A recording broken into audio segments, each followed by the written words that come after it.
সুতরাং লাইফস্টাইল হচ্ছে এমন একটা ম্যাটার, স্মোকিংয়ের ব্যাপারটাকে দৃষ্টি দিতে হবে, কমাতে হবে,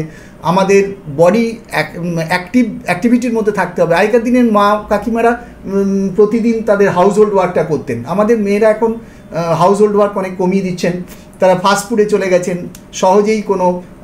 জোম্যাটোতে অর্ডার দিয়ে খাবার আনিয়ে ফেলছেন, এবং অন্যান্য যে সমস্ত যে মডার্নিটির যে সমস্ত ম্যাটারগুলো সেগুলো আমাদের এত বেশি আর্টিফিশিয়াল, হাঁটছেন না, গাড়ি ইউজ করছেন, তা এই সমস্ত ব্যাপারটা বডি অ্যাক্টিভিটি কমিয়ে দিচ্ছে, যার ফলে এক্সেসিভ ফ্যাট আমাদের হয়ে যাচ্ছে, মায়েদের বা মেয়েদের এক্সেসিভ ফ্যাট হয়ে যাচ্ছে, এবং এটা আলটিমেটলি কিন্তু পিসিওডিকে বা পিসিওএসকে আরও বেশি বাড়িয়ে দিচ্ছে। সুতরাং এই সম্পর্কে কিন্তু আমাদের যথেষ্ট সচেতন হতে হবে, যতটা পারা যায় বডি অ্যাক্টিভিটি এক্সারসাইজের মধ্যে থাকতে হবে, এটা একটা বিরাট দিক। সুতরাং এইগুলো আমরা নিশ্চয়ই ভালো করে বোঝার চেষ্টা করব, বডি মাস ইন্ডেক্সটাকে কমিয়ে রাখার চেষ্টা করব।